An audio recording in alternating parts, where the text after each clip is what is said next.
ஓம் நம சிவாய நம. ஆன்மீக அன்பர்கள் அனைவருக்கும் அன்பான வணக்கம். நம் தவத்திரு மாணிக்கவாசக சுவாமிகள் அருளி செய்த சிவபுராணம் என்னும் அரிய நூலை சிவபகவானின் அருளால் ஒரு அடியாக சிந்தித்து கொண்டிருக்கிறோம்.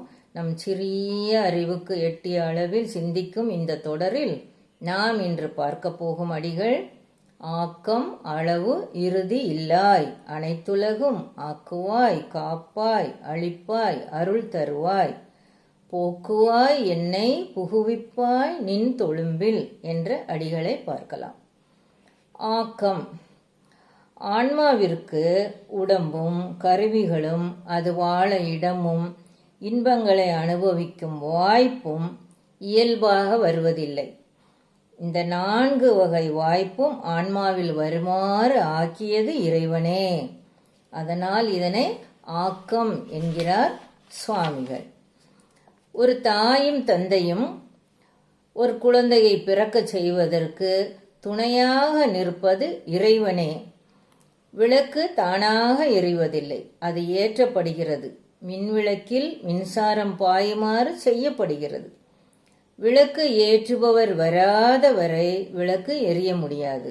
அந்த விளக்கு அதனால் ஏற்றுவருடைய கட்டுப்பாட்டில் இருக்கிறது. ஆனால் சூரியனை யாரும் ஏற்றி வைப்பதில்லை. ஆனாலும் ஒரு காலத்தில் தோன்றி அழியப் போவதே சூரியன். அதனால்தான் சூரியன் மாலையில் மறைந்து காலையில் வரும்போது நாம் உதித்தல் என்கிறோம், தோன்றுதல் என்ற பொருளில் கூறுகிறோம். ஆனால் இறைவனுக்கு இந்த தோன்றுவது என்ற ஆக்கம் இல்லை. அளவு தோன்றிய அனைத்தும் எத்தனை காலம் இருக்கும் வாழும் என்பதே அளவு.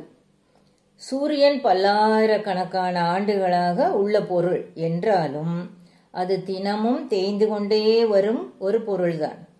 அதன் கால அளவு நீண்டதாக இருப்பதால் சிறிய அளவில் தேய்கிறது. அது நமக்கு தோன்றுவதில்லை, நமக்கு தெரிவதில்லை. 100 ஆண்டுகள் வாழும் மனிதனுக்கு அவன் தேய்வுகளின் அளவை காட்டுவதே இளமை முதுமையாக மாறுவது. நரை திரை மூப்பு இவையெல்லாம் வருவதும் இந்த தேய்வுகளின் அளவே ஆகும். தோன்றி தேய்ந்து பின் இல்லாமல் போவது இந்த காலத்தையே அளவு என்கிறார் சுவாமிகள். தோற்றமே இல்லாத கடவுளுக்கு இந்த அளவுகளும் இல்லை. இறுதி எதுவெல்லாம் தேய்கிறதோ அதெல்லாம் அழியும். இறைவன் தேய்வதும் இல்லை, அழிவதும் இல்லை.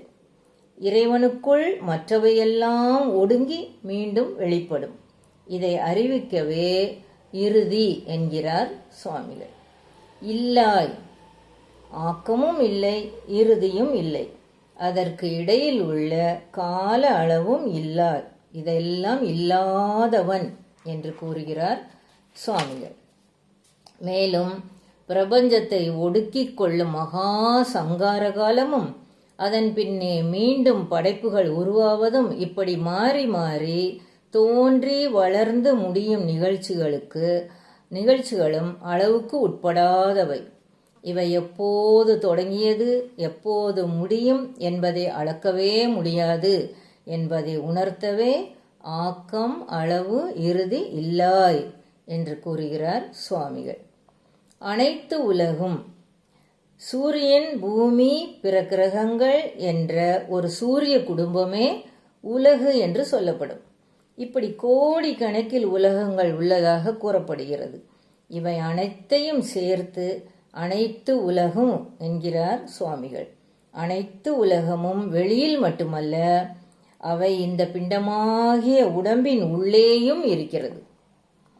யோக சாதனை செய்பவர்கள் மனதை ஒருமுகமாக நிறுத்தி மூலமந்திரத்தை ஜெபித்தால் சித்தம் சுத்தியடைந்து இந்த உலகங்களையெல்லாம் உணரலாம். இப்படி எண்ணவே முடியாத அனைத்து உலகங்களையும் ஆக்கினாய், இனியும் ஆக்குவாய் என்கிறார். இதையே ஆக்குவாய் என்ற சொல்லால் குறிக்கிறார் சுவாமிகள். இதை இறைவன் எந்த முயற்சியும் இல்லாமல் தன் திருவுள்ளத்தில் நினைக்கிறான், அது நடக்கிறது. இது இறைவனின் திருவிளையாடலே ஆகும். ஆக்குவாய். இனி காப்பாய். பிரபஞ்சம் முழுவதற்கும் உயிர்கள் வாழ தேவையான அனைத்தையும் இந்த பிரபஞ்சத்தை படைத்த போதே உண்டாக்கி விடுகிறான் இறைவன். மின்சாரம், வானொலி, தொலைக்காட்சி, கைபேசி இப்படியான சாதனங்கள் உபயோகிப்பதற்கு உண்டான இயற்கை வாய்ப்பை இறைவன் இப்போது படைக்கவில்லை, இந்த உலகை படைத்த போதே உருவாக்கிவிட்டான். ஆனால் மனிதன்தான் அதை மிகவும் தாமதமாக தெரிந்து கொண்டான்.